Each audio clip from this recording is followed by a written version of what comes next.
শুভ সকাল। আমি ডাক্তার তুষার মাহমুদ আপনাদের সবাইকে আমন্ত্রণ জানাচ্ছি এখন টিভির স্বাস্থ্য বিষয়ক নিয়মিত আয়োজন আরোগ্য নিকেতনে। প্রতিবারের মতো আজকে আমরা কথা বলবো আমাদের জয়েন্ট রিপ্লেসমেন্ট সার্জারি নিয়ে, এবং এ বিষয়ে আমাদের সাথে কথা বলতে উপস্থিত আছেন বিশেষজ্ঞ orthopaedic surgeon professor doctor Amjad Hossain sir. Sir আসসালামু আলাইকুম, শুভ সকাল, কেমন আছেন? ভালো আছি আলহামদুলিল্লাহ। স্যার আমরা প্রথমে যে আজকে কথা বলবো জয়েন্ট রিপ্লেসমেন্ট সার্জারি নিয়ে, তার আগে আমি স্যার জানতে চাই অর্থোপেডিক্স মানে হাড় জোড় বিশেষজ্ঞ বা হাড় জোড় নিয়ে আপনারা কাজ করেন। এই হাড় জোড় মানে কি শুধুমাত্র হাড় ভেঙে গেলেই তার চিকিৎসা, নাকি হাড়ের স্বাস্থ্য নিয়েও একটা মানে ব্যবস্থাপনাটা আপনাদের দায়িত্ব?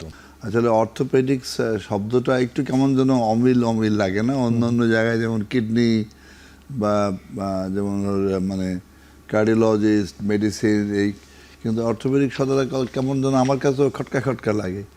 আসলে এটা অর্থ কথাটা আসছে গ্রিক শব্দ থেকে। হ্যাঁ, অর্থ মানে হলো সোজা, অর্থ হলো গ্রিক শব্দ, অর্থ মানে স্ট্রেইট বা সোজা।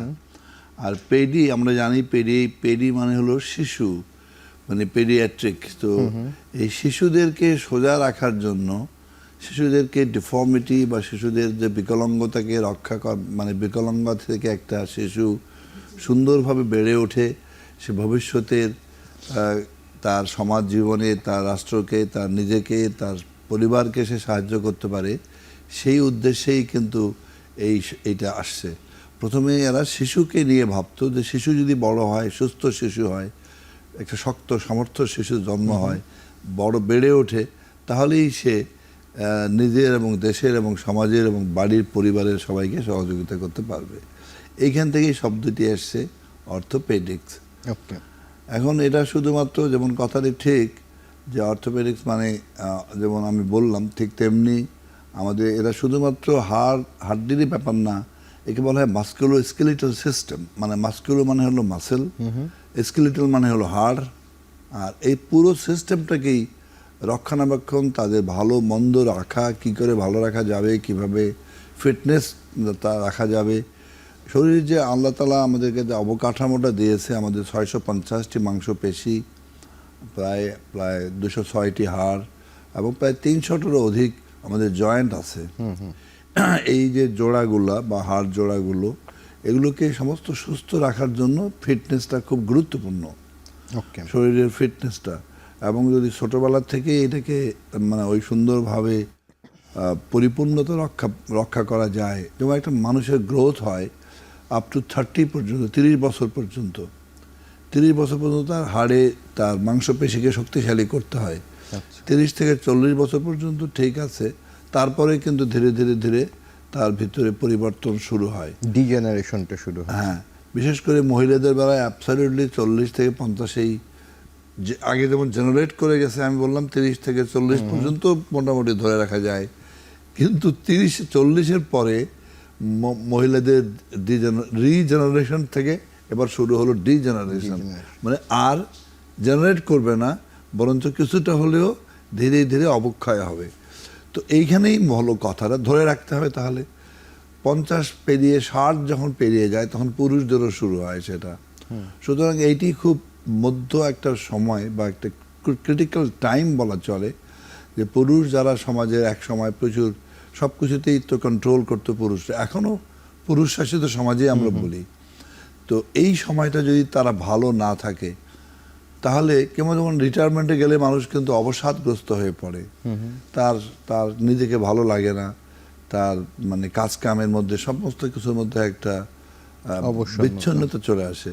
তো এই যে তখনই তা আমাদের সমাজের যে মানুষগুলো এত বেশি কাজের ছিল, তারা ধরে রাখতে পারছে না, শারীরিকভাবেও দুর্বল হয়ে যাচ্ছে, মানসিকভাবেও হচ্ছে।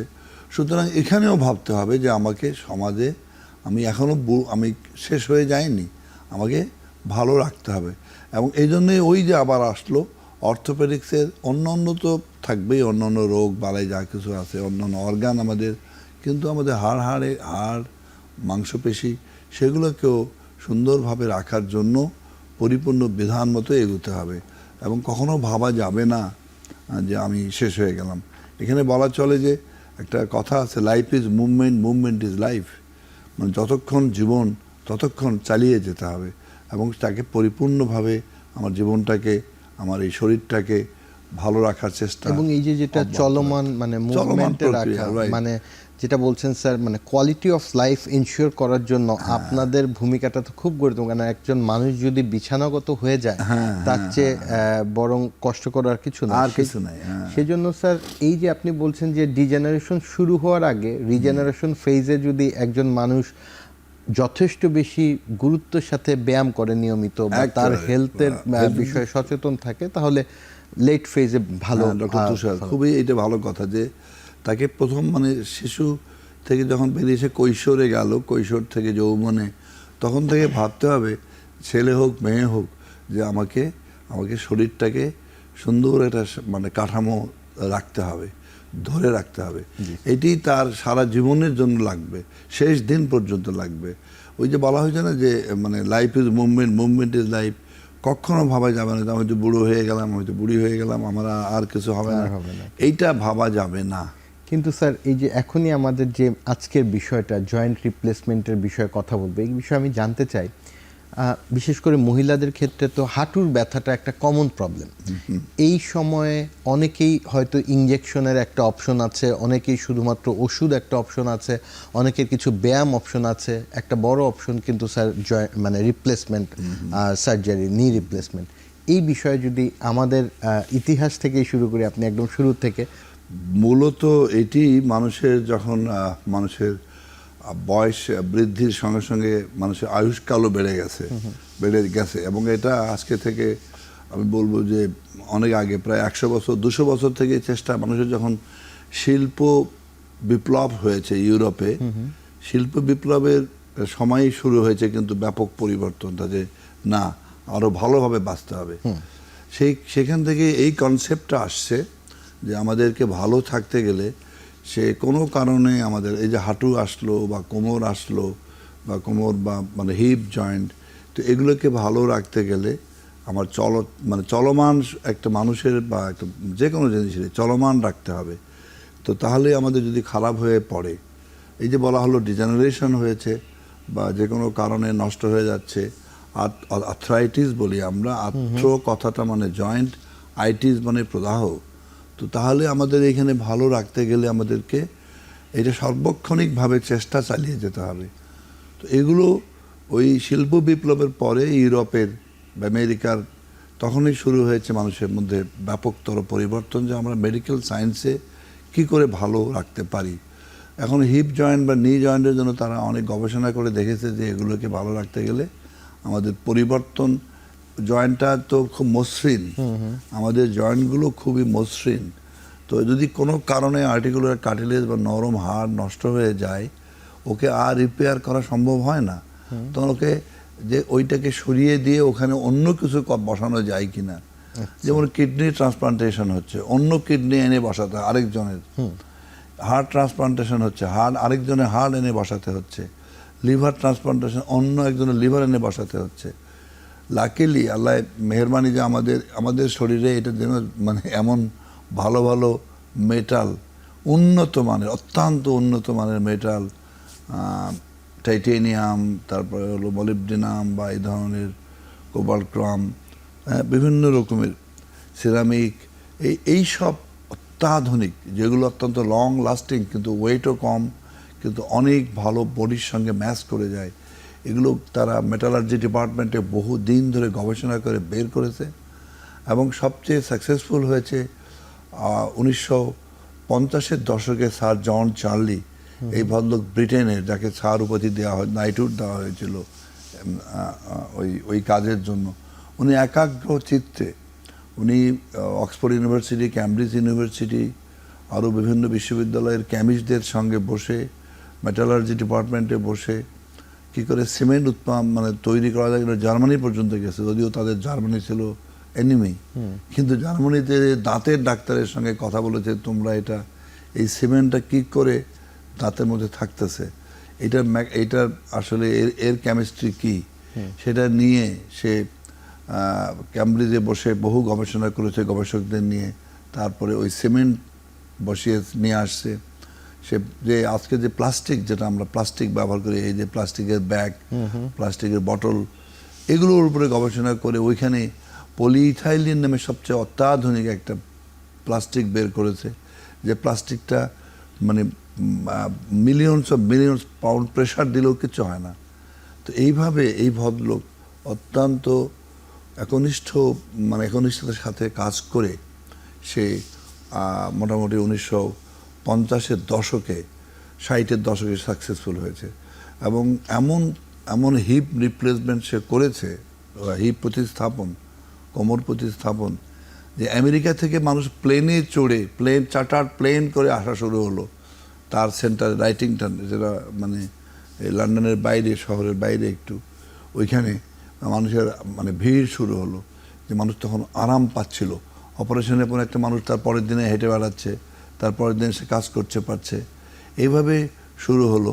তখন আমেরিকানরা দেখলো যে ব্রিটেন তো সব নিয়ে গেল, আমাদের রুগীরা চলে যাচ্ছে হিপের, আমরা বসে, ওরা তো আবার বসে থাকার জাতি না, ওরা তো বললো আমরা নির উপরে কিছু করি আর অন্য কিছু করি।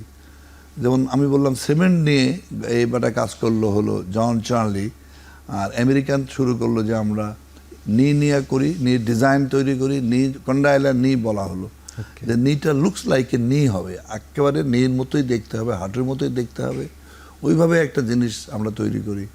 1974 সালে তারা তৈরি করে ফেললো, এবং বস্টন শহরে ভারতীয় বংশোদ্ভূত এক ভদ্রলোক চিত্তরঞ্জন রানাওয়াত নাম করা, উনি এই ডিজাইনটা প্রেজেন্ট করলেন সবার সামনে একটা মিটিংয়ে, বললেন যে এইটা মানে আমাদের দেখানো সম্ভব এবং করা সম্ভব, এবং এইটা কষ্ট বেশি পড়বে না। এইভাবে এই শুরু হলো নিয়ের যাত্রা। এই চিত্তরঞ্জন রানাওয়াত, জন ইনসল, এরা আমেরিকান, নিউ ইয়র্কে বসে, এবং তারা ওখানে গবেষণা, তো তারা প্রচুর গবেষণা করে, প্রচুর পয়সা খরচ করে গবেষণার জন্য করে শুরু হলো। এই যে শুরু হলো, তারপরে চার্লি এখানে সিমেন্টেড করলেন। হ্যাঁ, আমরা বলি সিমেন্টেড চার্লির অবদানটা ছিল। ওখানে বলো না সিমেন্ট দেওয়া নয়, নন সিমেন্টেডও করা যাবে, এইটি আরেকটি মজা। সিমেন্ট ছাড়াও করা যায়, যেটা নাম দিয়েছে নন সিমেন্টেড টোটাল হিপ রিপ্লেসমেন্ট, এবং নন সিমেন্টেড কিন্তু নিটা আর ওইটা ওইভাবে এখনো পর্যন্ত চেষ্টা হচ্ছে, কিন্তু হিপটা একেবারে এখন অলমোস্ট বলা চলে মানে ব্রিটেন ছাড়া, ব্রিটেনেও তাই, ব্রিটেনের কমনওয়েলথ কান্ট্রিগুলো ফিউ, বাকি সবাই এখন নন সিমেন্টেড, মানে ওয়ার্ল্ডে এখন 80-90% ক্ষেত্রে, 80-90% ক্ষেত্রেই নন সিমেন্টেড টোটাল হিপ ব্যবহার হচ্ছে, বিশেষ করে ইয়াঙ্গার এজ গ্রুপ। ইয়াঙ্গার বলতে আমেরিকানরা মনে করে আমরা 80 বছরও ইয়াং আছি, তো ওখানেও তাই 70-75, তাদের একেবারে অ্যাবসলিউট মানে খুব বেশি অ্যাজ এ ডক্টর হিসেবে বা অর্থোপেডিক সার্জন হিসেবে, যে ক্যাভিটি বড় না হলে, যে মেডুলারি ক্যাভিটি খুব বড় থাকে তাহলে, কিংবা হয়তো রিভিশন কেস হচ্ছে, এই এক্সেপশনাল ছাড়া মানে কিছু তো ব্যতিক্রম থাকবেই, বাকিগুলো ওই সব নন সিমেন্টেডই হচ্ছে। এই হচ্ছে এর ইতিহাস আর কি আমাদের। তারপরে আমরা বাংলাদেশের বেলায় আমি বলবো যে আমার মনে আছে 90-র দশকে আমাদের পশ্চিমবাংলার এক ভদ্রলোক, উনি সিঙ্গাপুরে কাজ করতেন, প্রফেসর অধ্যাপক কমল বোস, উনি কলকাতায়, আমি একটা কনফারেন্সে ওনাকে আনার জন্য আমাকে স্যার পাঠিয়েলো, মানে তখনকার দিনের RISD ডিরেক্টর সাহেব, যে তুমি একটা কনফারেন্সে গেছি তো ট্রেনিংয়ে, তুমি এই চিঠিটা দিয়ে আসো কমল বোসের কাছে, উনি যদি বাংলাদেশে আসেন, উনি খুব নাম করা লোক তখন এই রিজিয়নের, কমল বোস, তো কমল বোস যদি আসে তাহলে আমরা এখানে, উনি বাঙালি তো একটু আমাদের সাহায্য করতে পারবে।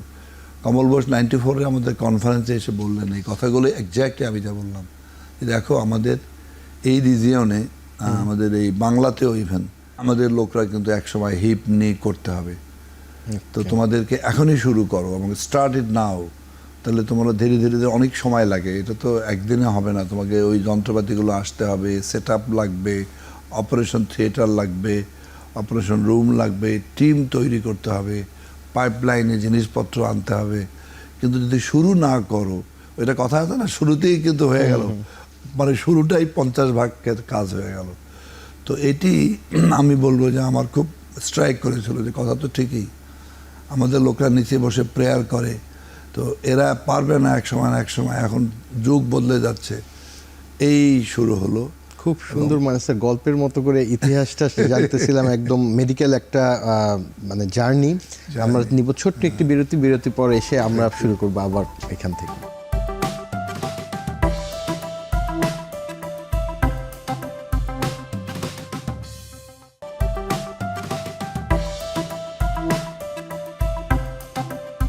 বিরতির আগে আমরা কথা বলছিলাম জয়েন্ট রিপ্লেসমেন্ট সার্জারির ইতিহাস নিয়ে। বাংলাদেশে স্যার কোন সময়ে শুরু হলো কাজটা?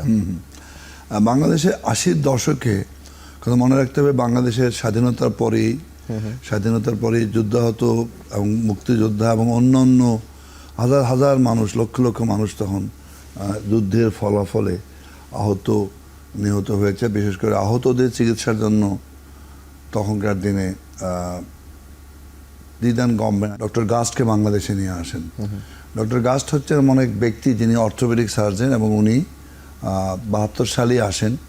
72 সালে ফেব্রুয়ারি মাসে উনি আসেন, এসে এখানে কাজ শুরু করেন। এবং ওই সময় এই যে অর্থোপেডিক সার্জারিটা, যে কোনো যুদ্ধের পরেই কিন্তু অর্থোপেডিক্সটা ফ্লেয়ার আপ করে, ভালো করে, উন্নতির দিকে এগোয়। নাহলে অর্থোপেডিক সাবজেক্টটাই হচ্ছে ভাঙাচোরা নিয়েই তো মোস্টলি। যতই বলি আমরা শিশুর থেকে, তো ওইভাবে তো আর তৈরি হয় না বা আগায় না। তো বাংলাদেশের এই যুদ্ধের পরে, স্বাধীনতা যুদ্ধের পরেই ডক্টর গাস্ট এই চিকিৎসার জন্য উনি দায়িত্ব নেন। এবং উনি তখনকার তৎকালীন সরোয়ার্দী হাসপাতালে, যেটা আইয়ুব হাসপাতাল ছিল, সেখানে তখন কাজ শুরু হয়নি, উনি ওখানেই বারান্দায় কাজ শুরু করেন। এবং উনি তখন দেখলেন যে এখানে ট্রমা অনেক অনেক অনেক মুক্তিযোদ্ধারা আহত হয়ে আছেন, কিন্তু সিভিলিয়ানরাও বহু। উনি তখন ভাবলেন যে আমি শুধুমাত্র মুক্তিযোদ্ধাদের চিকিৎসা করি থেমা যাবে না, আমাদেরকে সিভিলিয়ানদেরকেও বা সাধারণ জনগণের চিকিৎসায় এগিয়ে আসতে হবে। তখন উনি হাসপাতাল করার জন্য আবেদন করলেন সরকারের কাছে, এবং সে আবেদন গ্রহণযোগ্যতা পেল। তারপরে জায়গা দেওয়া হলো, যেটা আজকের নিটোর বা এক সময় ছিল, উনি বানিয়েছিলেন RIHD, rehabilitation institute and hospital for the disabled. তো বাংলাদেশের ওই 79 সাল বলা চলে একটা মাইলস্টোন, যখন এই হাসপাতালে কাজ শুরু হয় 79 সালে। তার আগে উনি সরকারের কাছে পারমিশন নিয়েছিলেন ঢাকা বিশ্ববিদ্যালয়ের অধীনে, মানে MS master of orthopaedic surgery and diploma, এই দুটারই উনি পারমিশন নিয়ে পড়াশোনা, মানে ডাক্তার তৈরি করার জন্য, পোস্ট গ্রাজুয়েশন তৈরি করার জন্য 80 সালের দিকে সে চেষ্টা নিলেন। এবং এভাবেই 79-এর মধ্যে প্রথম ব্যাচটা বেরিয়ে যায়। তারপরে পরবর্তী ব্যাচগুলো আসে, এবং 80-র দশকে ওই বিল্ডিংয়ে, এই নতুন যে ভবনে গেলেন, সেই ভবনে কাজ শুরু হয়। তো 80-র পরে ধীরে ধীরে যখন অর্থোপেডিক সব সাবজেক্টগুলোই মোটামুটি, পেডিয়াট্রিক্স, অন্যান্য স্পাইন, বিশেষ করে অধ্যাপক রুহুল হক, যিনি বাইরে ইংল্যান্ডে কাজ করেছিলেন, উনি ফিরে আসলেন দেশে। উনি এসে জয়েন করলেন, আমিও তখন ওখানে কাজ করছি। তো তখন উনি বললেন যে আমরা টুকটাক দু একটা কেস করতে পারি এই জয়েন্ট রিপ্লেসমেন্টের উপরে। তো উনি হিপ রিপ্লেসমেন্টে একটা দুটো কেস করলেন, হাসপাতালেই করলেন, যন্ত্রপাতি যে হোক, যেভাবেই হোক, কষ্ট মষ্ট করে। তখন আমি তো ওনার সাথেই ছিলাম। তখন আমি দেখলাম যে এটা করা সম্ভব। তো তখন তো সেট লাগে না, এগুলো তো একটা সেটের ব্যাপার। তো ওই পুরো সেট মানে না থাকলে কাজ করা যায় না। কিন্তু ওই যে তারপরে যখন বললাম যে ডক্টর কমল বোস আসলো 94-এ এসে ব্যাপক পরিবর্তন হলো। আমরা ভারতের সঙ্গে যোগাযোগ করে যে ওইখানে যারা করে ওই কোম্পানিকে, যেমন নামকরা কোম্পানি জনসন অ্যান্ড জনসন, তারপরে স্ট্রাইকার, জিমার, এদেরকে যোগাযোগ করা হলো আস্তে আস্তে করে। প্রথমে জনসন অ্যান্ড জনসনই বাংলাদেশে আসতো, তাও কলকাতা হয়ে এগারটা জিনিস নিয়ে। এভাবেই আমরা 95 থেকে এগোতে থাকলাম। এবং আলহামদুলিল্লাহ 2000 সালের পরে, যখন অর্থনীতি ভালো হলো, দেশের অবস্থা ভালো, আঘাত অনেকটা উন্নত হলো, মানুষের ক্রয় ক্ষমতা বাড়লো, তখন এগুলো মানুষকে অনেকটা তো কিনতে হয় পয়সা দিয়ে। ইমপ্ল্যান্টটা তো কিনতে হবে, এবং দামি ইমপ্ল্যান্ট, দামি জিনিস লাগাতে হবে, যেটা লঞ্জিভিটি অনেক দিন টিকতে পারে। এইভাবে 2000 সালের পরে এটা স্থায়িত্ব পেল। আমি তখন ঢাকা মেডিকেল কলেজের বিভাগীয় প্রধান। 2003 সাল, 4 সাল, 5, 6, 7 সে সময় আমি ওই ঢাকা মেডিকেল কলেজে নিয়ে রিপ্লেসমেন্ট করলাম। আচ্ছা, হ্যাঁ, তারপরে হলো হিপ রিপ্লেসমেন্টও প্রচুর করা হলো সরকারিভাবে, এবং সেখানে একটা ব্যাপক পরিবর্তন শুরু হলো। কারণ ঢাকা মেডিকেল কলেজে অনেক বিরাট সংখ্যক ডাক্তাররা কাজ করে, তারা জানলো যে বাংলাদেশে এই প্রতিস্থাপন সার্জারিটা করা হচ্ছে এবং করা সম্ভব। এভাবে ধীরে ধীরে প্রাইভেট সেক্টরও আসলো, তখন প্রাইভেট হসপিটালগুলো এগিয়ে অনেকগুলো তৈরি হয়ে গেল, স্কয়ার, ইউনাইটেড, অ্যাপোলো, তারপরে হলো আমি যেখানে কাজ করি এখন এই আমাদের ল্যাবেইড হসপিটাল, এছাড়াও বিশেষায়িত ট্রমা সেন্টার, আরও বেশ ট্রমা সেন্টার, এমনি গভর্নমেন্ট হসপিটালগুলো মোটামুটি ট্রেন আপ ডক্টর তৈরি হলো, এভাবে এগুতে থাকলো। এবং আমি খুবই খুশি এ ব্যাপারে, আমি একটা পায়োনিয়ার রোল প্লে করতে পেরেছিলাম। সবসময় আমি সবাইকে বলতাম জুনিয়রদেরকে যে তোমরা এটাকে ধরো, প্রশিক্ষণ নাও, দেশের বাইরে থেকেও শিখে আসো, কেউ তো মায়ের পেট থেকে শিখে আসে না।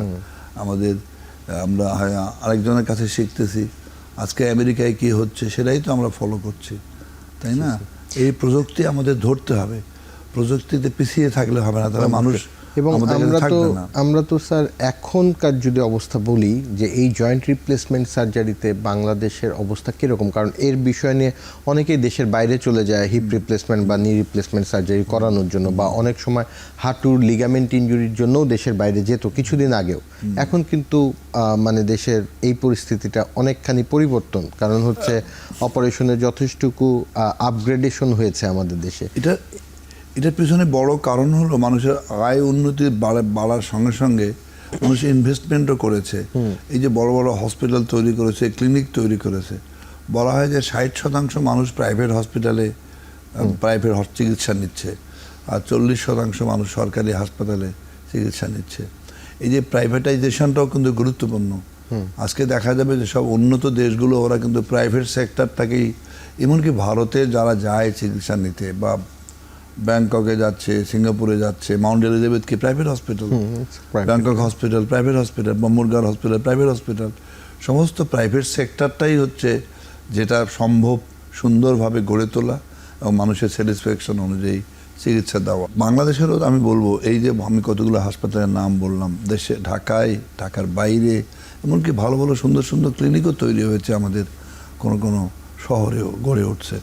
তো এই মনোভাব এবং এই দৃষ্টিভঙ্গি এবং এই প্রশিক্ষণপ্রাপ্ত চিকিৎসক নিয়েই কিন্তু আমাদের আজকের যে অবস্থান, আমি বলবো আমরা খুবই খুশি এতে।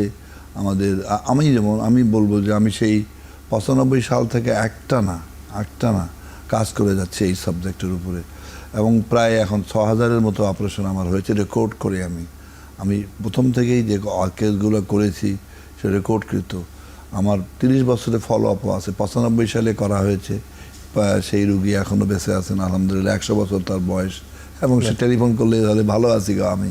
তো এই যে একটা স্যাটিসফ্যাকশন যে মানুষটি হয়তো এতদিনে পঙ্গু হয়ে মারাই যেতেন, মানে অন্য অসুখ যেহেতু তার নাই, তো সে দিব্যে হেঁটে বেড়াচ্ছে। এই যে স্যার 25 বছর, 29 বছর, 30 বছর যার রিপ্লেসমেন্ট সার্জারি হয়েছিল, তার ইমপ্ল্যান্ট তো খোলা লাগে না, কিছু লাগে ইমপ্ল্যান্ট তো খোলার প্রয়োজন হয় না। অনেকের মধ্যে ধারণা আছে একটা যন্ত্র আমার শরীরে লাগাবো, সেটা আবার খোলার জন্য কিরকম, এই বিষয়ে যদি একটু বলেন। হ্যাঁ, এটা খুব গুরুত্বপূর্ণ।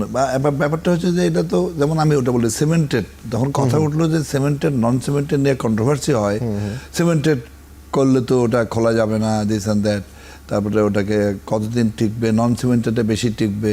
কিন্তু এই যে ভদ্রলোকের বললাম, বা এরকম আরও অনেক কেস যারা 29 বছর পর্যন্ত ধরে আছে ওই সিমেন্টেড ইমপ্ল্যান্টটা নিয়ে সুন্দর চলাফেরা করছে। এবং ওই সময় যে লাগানো হয়েছে এটা বলা চার্লিস অরিজিনাল যে ইমপ্ল্যান্টটা ওইটাই তখন কিন্তু তৈরি হয়েছে। কারণ 80-র দশকের পরে ধীরে ধীরে কিন্তু নন সিমেন্টেডটা আসছিল, এবং 90 দশকের পরে ধীরে ধীরে ওটা প্রচার পায় হোল ওয়ার্ল্ডে, সারা বিশ্বব্যাপী নন সিমেন্টেডটা। তো তাকে তো সিমেন্টেডটাই করতে হয়েছিল। আমাদের দেশে তো অনেক পরে আসে, 80-র দশকে হয়তো আমেরিকায় হচ্ছে, ইংল্যান্ডে হচ্ছে নন সিমেন্টেড, সিঙ্গাপুরে হচ্ছে, আমরা কিন্তু আরও পরে শুরু করতেছি, 10 বছর তো পিছিয়ে যাচ্ছি আমরা। সেখানে করে 95-এ করে সেই লোক সিমেন্টেড হিপ নিয়ে চলে এখনও দিব্যি হাঁটাহাঁটি করে বেড়াচ্ছে। তো প্রশ্ন হলো এই জন্যই যে এটা নিয়ে ভয়ের কোনো কারণ নাই। আমরা সিমেন্টেড নন সিমেন্টেড ভালো মতো করতে পারলে, ভালো সেট আপে করতে পারলে, ভালোভাবে আমাদের প্রশিক্ষণপ্রাপ্ত মানুষ টিম তৈরি করতে পারলে, আমাদের এই যে ACL আগে ইন্টারভিউ কুশির লেগে মানে আমরা জানতাম আনন্দ যোশী একজন বোম্বেতে তার কাছে, সে ওইটাই শুধু করে। এটাও একটা কথা, এটা কিন্তু গুরুত্বপূর্ণ কথা ডক্টর তুষার, যে আমেরিকানদের পলিসি এটা, যে তুমি ওইটা করলে ওইটুকুই শুধু করো। তুমি যদি খালি মানে চোখ নিয়ে থাকো, চোখেরও অনেকগুলো ডিপার্টমেন্ট আছে, কিন্তু একটা বিশেষ কিছু একটা ধরো।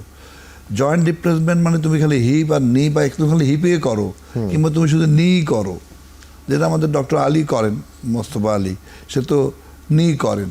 এই যে নি নিয়ে থাকার জন্য তার ওইটার উপরেই তার কিন্তু বড় রকমের একটা ব্যাপক মানে অভিজ্ঞতা হচ্ছে, এবং সেখানে সে ভালো কনসেন্ট্রেট করতে পারছে। আজকে এখন তোমরা যারা আসো ইয়াং, তারাও তো তোমরা করছো জয়েন্ট নির মধ্যে থেকে। নিয়ে স্পোর্টস ইঞ্জুরিটা গুরুত্বপূর্ণ, সারা ওয়ার্ল্ডে স্পোর্টস ইঞ্জুরি নিয়ে অনেক মানে কাজ হচ্ছে।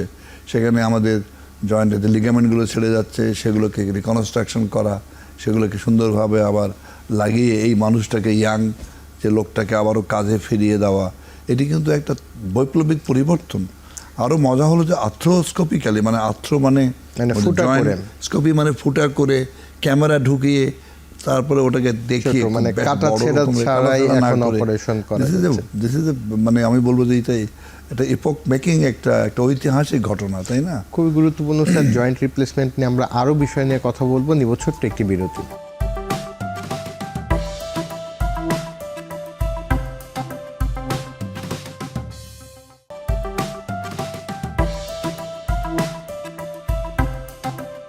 এখন স্যার আমি জানতে চাবো, জয়েন্ট রিপ্লেসমেন্টটা কখন করা লাগবে একজনের? মানে শুধু হাঁটু ব্যথা শুরু হলো তারই তো আর জয়েন্ট রিপ্লেসমেন্টের ইয়ে না। কোন পর্যায়ে গেলে আসলে আমরা পরামর্শ দিই যে জয়েন্ট রিপ্লেসমেন্ট করা উচিত, বা করার পরেও অ্যাকচুয়ালি ধরে রাখাটা তো একটা গুরুত্বপূর্ণ বিষয়। এই বিষয়ে যদি একটু বলেন। জয়েন্ট রিপ্লেসমেন্ট বা প্রতিস্থাপন, কোনো অস্ত্রোপচার সার্জারিটা কখনোই করা হয় না, অস্ত্রোপচারই করা হয় না যতক্ষণ পর্যন্ত না ওইটাকে ওই পর্যায়ে আমার শরীরের ওই অংশটা চাচ্ছে যে আমি আর পারছি না। একটা লোক যখন হাঁটু ব্যথায় অসম্ভব রকম কাতরাচ্ছে, সে বিছানার থেকে নামতে পারছে না, নামলেই ব্যথা করে, নড়লেই ব্যথা করে, আমরা বলি রেস্ট পেইন। সে খুঁড়িয়ে খুঁড়িয়ে হাঁটছে, মানসিকভাবে দৈন্যতায় পড়ে গেছে, তার আরেকজনের সাপোর্ট নিয়ে চলতে হচ্ছে, কিংবা লাঠি নিয়ে চলতে হচ্ছে।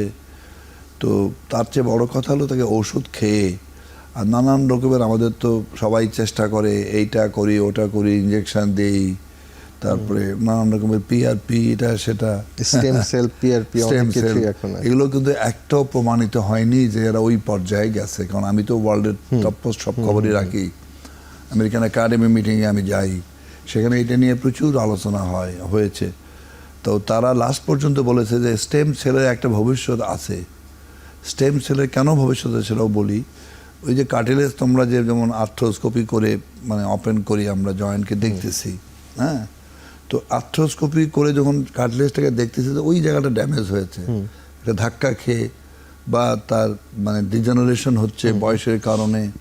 তো ওইখানে ওইটুকু জায়গাতে আমি অন্য জায়গায় কার্টিলেজটা মানে অন্য গ্রো করায় ওখানে বসাই দিলাম, দিলে তাহলে ওইটা ওখানে সমানভাবে ওখানেও গ্রো করলো, গ্রো করে ওই জায়গাটাতে ও মানে ঠিক মিলে গেল, ওই যে মসৃণতাটা আবার ফিরে পেল। সেটাই হচ্ছে আমাদের এই নরম হাড় বা কার্টিলেজের কাজটি। এইটা যখন ল্যাবরেটরিতে ওই অবস্থায় যাবে যে আমি এই কার্টিলেজটা আমার হাঁটুর ভিতরে যে জায়গাটা ড্যামেজ পোর্শনটা বা ধ্বংস হওয়া পোর্শনটার মধ্যে বসায় দিতে পারবো এবং ওইটা ওখানে কাজ করবে, তখনই শুধু বলা যাবে যে আমরা ওই অবস্থায় পৌঁছলাম। এবং ওইটা সম্ভব হবে, এটা হবে, কারণ অনেক কিছুই পৃথিবীতে বদলে যাচ্ছে। এখন তো tissue engineering, regenerative medicine and also 3D printing যেহেতু চলে এসেছে, ওইখানে আমি জেনে কিরকম মডেলটা তৈরি করে আমি বসাই দেবো। কিন্তু এটা যতক্ষণ পর্যন্ত না আসতেছে ডক্টর তুষার, ততক্ষণ পর্যন্ত মানুষের এই সব বিশ্বাসটা আমাদের রাখা যাবে না। কারণ এগুলোর নাম করে মানুষকে আমি বলবো বিভ্রান্তির মধ্যে ফেলে দিচ্ছে। এতে হচ্ছে কি, মানুষ সবাই তো আশা করে যে আমি মানে সার্জারি না করে যদি মিনিমালি কিছু করতে পারি সেটাই তো ভালো, এটা তো সত্যি কথা। কিন্তু প্রবলেম হচ্ছে এটা একটাও কিন্তু প্রমাণিত হয়নি বা হচ্ছেও না এবং কাজও হচ্ছে না। এখন হচ্ছে কি, এই যে যখন খুবই খারাপ পর্যায়ে যাচ্ছে তখন এই মানুষটি ধীরে ধীরে অবসন্নতায় যাচ্ছে, তার মানসিক, পারিবারিক, সামাজিক বিভিন্ন ক্ষেত্রেতে অনেক পিছিয়ে পড়তেছে, একাকিত্বে ভুগতেছে, মানসিক দৈন্যতায় ভুগতেছে, তখনই সমস্যা। এবং প্রচণ্ড পেইনের জন্য ওষুধ খাচ্ছে, পেইন কিলার খেয়ে কিডনি নষ্ট করছে, কিডনির লেভেল বেড়ে যাচ্ছে, তার স্টমাকে তার পেটের মধ্যেও সমস্যা হচ্ছে। তো এইভাবে ধীরে ধীরে বহু অনেক মানুষের ক্ষেত্রে স্যার স্টেরয়েড জাতীয় ইনজেকশনও দেওয়া হয়, এটার বিষয়ে যদি একটু বলেন। স্টেরয়েডও আমি বলবো এটাও দেওয়া যায়, একটা দুটো তিনটা চারটা, কিন্তু কন্টিনিউয়াস বা একইভাবে একেবারে দিনের পর দিন স্টেরয়েড দেওয়া। এবং আরেকটা দুঃখজনক ঘটনা, যেহেতু কথাটা বললেই, যে স্টেরয়েড দিয়ে শুধু নয়, ইনজেকশন দিয়ে আবার বলছে যে পানি বের করছি। এইটা আরেকটা আমি বলবো যে মানে মিসগাইড বা মিসলিডিং জিনিস। এই কারণে যে শরীরের মধ্যে আজ এ ডক্টর, আমরা অর্থোপেডিক সার্জন, তুমি অর্থোপেডিক্স, আমিও অর্থোপেডিক্স, আমরা জানি যে ভিতরে আমার তো সাইনোভিয়াল ফ্লুইড আছে, কাজে আমি যদি সিরিজ ঢুকাই তো ও দিয়ে তো পানি বের হবে, ও তো সাইনোভিয়াল ফ্লুইড আসবেই। আর শরীরের 70 ভাগেই জল আর 30 ভাগ হলো আমার হাড় হেনতানো, তো বাকি তো সব জায়গায় তো পানি থাকবে। তো এইটি তো কোনো সমাধান হলো না। বরঞ্চ আমি বলবো এটা মানুষকে এইভাবে না বলে যে ঠিক আছে, আপনি যেটা আমাদের বলা উচিত যে আপনি ওজন কমান। ওজন একটা বিশাল ফ্যাক্টর। ওজন যত বাড়বে তত আমার হাঁটুর উপরে চাপ পড়বে। হাঁটুকে 10 টাইমস ওজন বেশি বহন করতে হয় যখন আমরা হাঁটতেছি।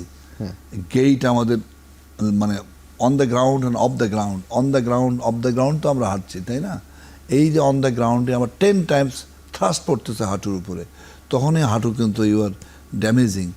সুতরাং আপনি যদি মাসেলটাকে আমি শক্তিশালী করতে পারি, doctor Tushar, around the knee, around the hip, around the elbow, around the wrist, তো এরাই কিন্তু they are moving the joints. তারাই কিন্তু muscles, you know, as a doctor হিসেবে, অ্যাজ অর্থোপেডিক সার্জন হিসেবে তুমি ভালো জানো যে কীভাবে মাসেলসগুলো আমাদের কাজ করে, এবং তারা কিন্তু আসলে জয়েন্টটাকে সুন্দর রাখতেছে। এবং মাসেলের ব্লাড সাপ্লাইড হচ্ছে 90%। বোনের যে রক্ত সঞ্চালনগুলো আসতেছে থ্রু মাংসপেশির মাধ্যমে, 90% মোর অর লেস হচ্ছে থ্রু দি মাসেলস, তাই না? তারা পেরিয়াস্টিয়াম হয়ে বোনকে স্ট্রং রাখছে। ঠিক জয়েন্টেও তাই একই জিনিস। তো আমরা চেষ্টা করব একটা হেলদি রাখার। সেজন্য আমি রুগীদের প্রায়ই বলি, আপনারা জিমে যাবেন, আপনি হাঁটবেন, আপনি সাইক্লিং করেন। যেমন হলো যে একটা হাঁটুর ব্যথা রুগীকে আমি হাঁটতে বলতে পারি না, তার আরও ব্যথা বাড়বে। তা কী করবেন আপনি? ওইটাকে সুইচ ওভার করার জন্য বাইপাস করে আপনি নন ওয়েট বেয়ারিংয়ে যান, আপনি বসে হাঁটু ভাঁজ সোজা করেন, আপনি সাইকেল চালান, আপনি সুইমিংয়ে সাঁতারে যান, তাহলেই আপনার হাঁটু অনেক ভালো থাকবে। এই জন্য জিম বা সাঁতার, সাইক্লিং এগুলো হচ্ছে ভালো ব্যায়াম। তার সাথে মুখে সেলাই করলেন, খাবার নিয়ন্ত্রণ করলেন, খাচ্ছেন, ব্যায়াম করছেন না, বার্ন হচ্ছে না, তাহলে তো ওজন মানে ওই যেটা স্যার আপনি বলছেন যে জয়েন্টে ইনজেকশন দিয়ে ওখানে তো আর ড্যামেজটা আমি তো কন্ট্রোল করছি না। ইনজেকশন কোনোভাবেই জয়েন্টের ড্যামেজটাকে রিপেয়ার করে না। No, exactly. এবং আরেকটা জিনিস হলো, আরেকটা ইম্পর্টেন্ট জিনিস বলি, আমার কাছে তো প্রচুর রুগী আসে, ওই যে ইনজেকশন দিয়েছে বেশ কিছু, তারপরে ইনফেকশন হলো। তারপরে আমি দেখছি একবার একটা রুগীরে প্রায় 60টা ইনজেকশন দিয়েছে, দিয়ে ভিতরে স্ট্রাকচার পুরোই চেঞ্জ করে ফেলেছে। কারণ স্টেরয়েড দেওয়া হয়, তার সাথে সাথে লোকাল দেওয়া হয়, এগুলো দিয়ে মিলিয়ে এতগুলো ইনজেকশন গেছে, তার নর্মাল স্ট্রাকচার কিচ্ছু পাওয়া গেল না। বিভিন্ন বোনসগুলো, আর্টিকুলার কার্টিলেজ যেগুলো আছে, সেগুলো ডিসকালার্ড হয়ে ডিসফিগার্ড হয়ে যাচ্ছে, তাই অবস্থা। তাই বলি যে এত ইনজেকশন দেওয়ার কী দরকারটা ছিল। তো তাহলে স্যার একটা পর্যায়ের পরে অবশ্যই প্রথমে কিছু ওরাল মেডিকেশন, পেইন কিলার থাকবে, ব্যায়াম থাকবে, রিহ্যাবিলিটেশন থাকবে, কিন্তু একটা পর্যায়ে গিয়ে যদি না হয় তাহলে আমাদের ডাক্তারদের থেকে এই পরামর্শটা থাকা উচিত যে জয়েন্ট রিপ্লেসমেন্ট সার্জারিটা। এবং এটা মানুষেরও অনেক সময় অ্যাডাপ্টেশনের ইয়েটা থাকে যে আমার, কারণ বয়স্ক না হলে তো সাধারণত এটা হয় না, তো অনেকের অ্যাডাপ্টেশনের ইয়ে থাকে যে আমি এই সময় নিব, আমার মৃত্যুর পরে এই যন্ত্র নিয়ে যাওয়া, এটা একটা ট্যাবু কাজ করে। আমি এই বিষয় নিয়ে স্যার কথা বলবো, নিব ছোট্ট একটি বিরতি।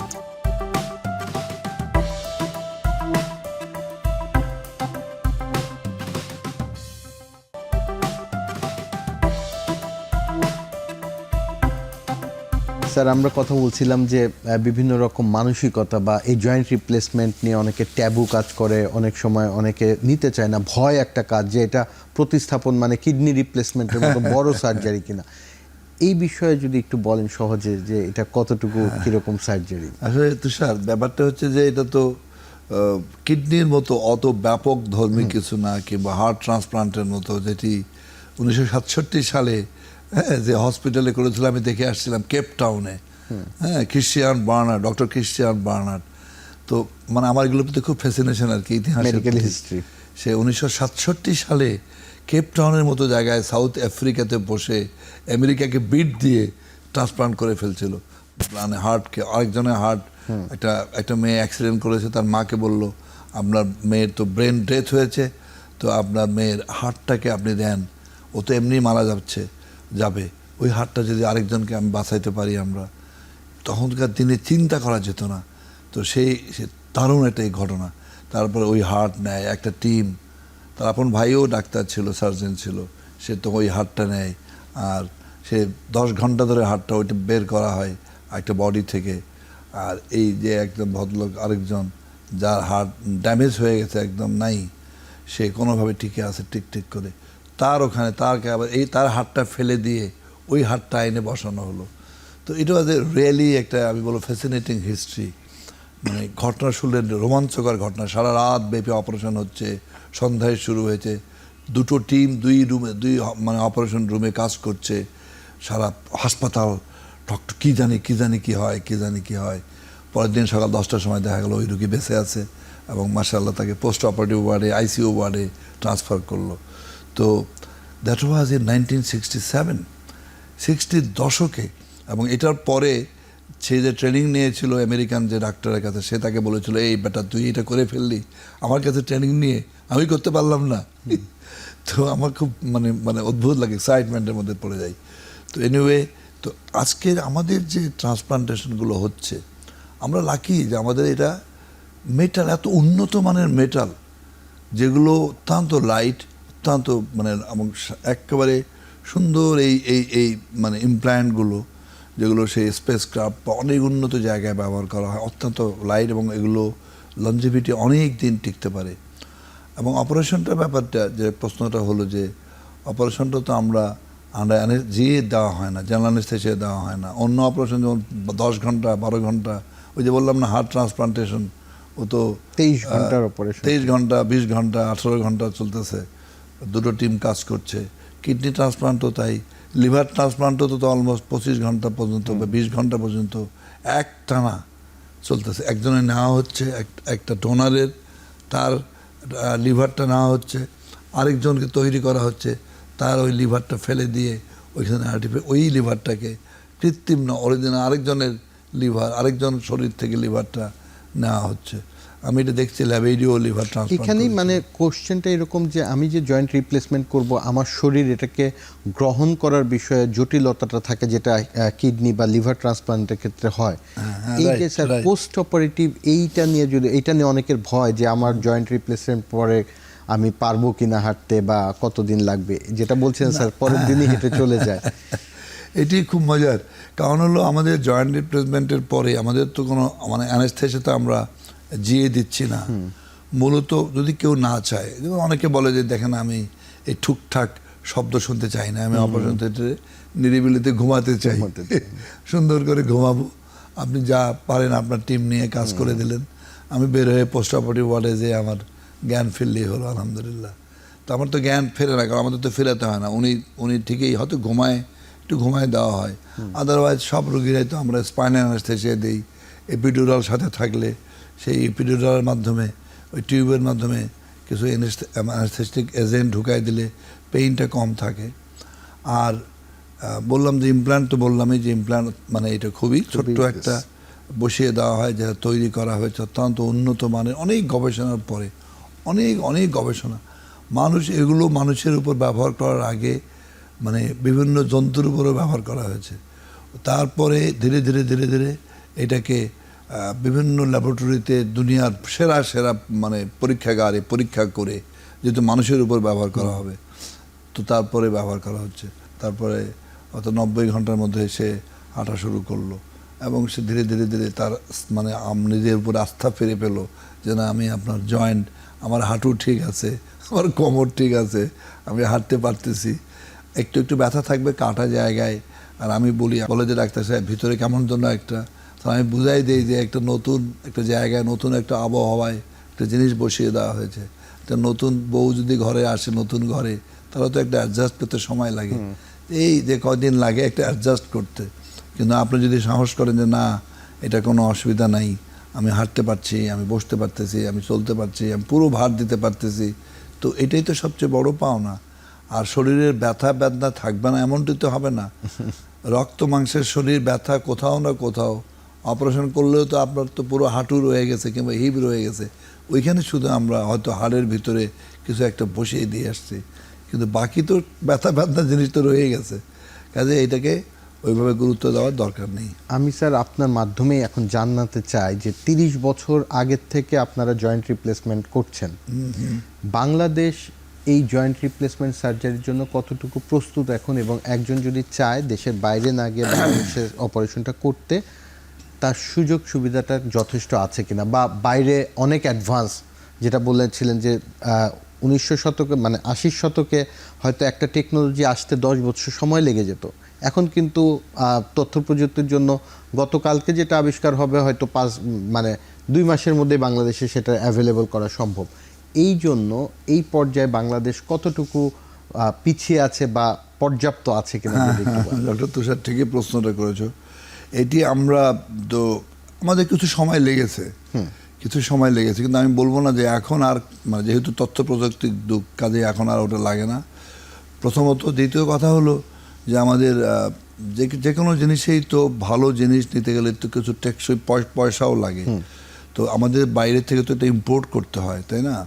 তো সেই জন্যই আমাদের একটু দামটা বেশি পড়ে। কিন্তু তারপরে আমি বলবো ওরা কিন্তু ঠিকই থার্ড ওয়ার্ল্ড কান্ট্রি হিসাবে বা এইসব অনুন্নত দেশ বা উন্নয়নশীল দেশগুলোতে অনেক কম পয়সায় ওইটা বিক্রি করে। তারপরে আমাদের আবার সরকারের ট্যাক্স আছে, যদি আমরা ট্যাক্সটাকে না নিতে পারতাম, ট্যাক্সটাকে কমাই দিতে পারতাম, তাহলে এটা নিয়ে আমরা কাজ করছি। আমরা ইতিমধ্যে বাংলাদেশ আর্থোপ্লাস্টি সোসাইটি করেছি। আর্থোপ্লাস্টি মানে ওই যে বললাম, আর্থ্রো মানে জয়েন্ট, প্লাস্টি হলো তৈরি করা, রিকনস্ট্রাকশন করা। তো আর্থোপ্লাস্টি একটা অ্যাসোসিয়েশন করেছি আমরা, সোসাইটি, বাংলাদেশ আর্থোপ্লাস্টি সোসাইটি, সেটার আমি প্রেসিডেন্ট, মোস্তফা আলী হলো সেক্রেটারি। আমাদের এভার কেয়ারে যে কাজ করে ডক্টর মোস্তফা আলী, যে নি করে ম্যাক্সিমাম এম আলী।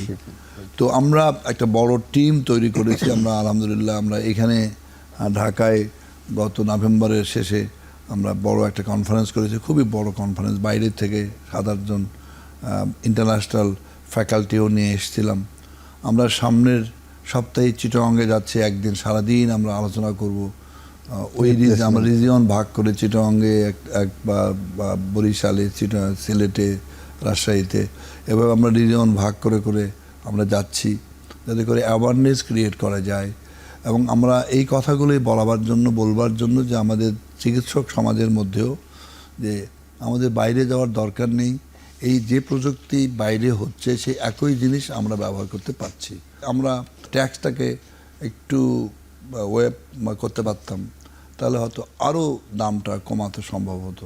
অনেক অনেক ধন্যবাদ স্যার, আপনার মাধ্যমে আজকে আমরা বাংলাদেশের যে হিপ রিপ্লেসমেন্ট বা নি রিপ্লেসমেন্ট এগুলির বিষয়ে জানতে পারলাম, এবং দর্শকরা ডেফিনেটলি এই বিষয়ে একটা সচেতনতা পাবে এবং আমাদের দেশের এক্সপার্টদের কাছেই এই পরামর্শটা নিয়ে অনেক ভালো থাকতে পারবে। ধন্যবাদ স্যার। ধন্যবাদ ডক্টর তুষার, এবং সেই সঙ্গে দর্শকদের যারা আমার কথাগুলো শুনলেন। আমি আশা করি সবাই বুঝতে পারছেন আমাদের দেশের মানুষ, আমরা দেশেই চিকিৎসা নিতে চাই। আসুন আমরা আমাদের সেবার মাধ্যমে আপনাদের আস্থা ফিরে পাই এবং এই দেশের চিকিৎসা ব্যবস্থায় ব্যাপক পরিবর্তন হোক। ধন্যবাদ সবাইকে।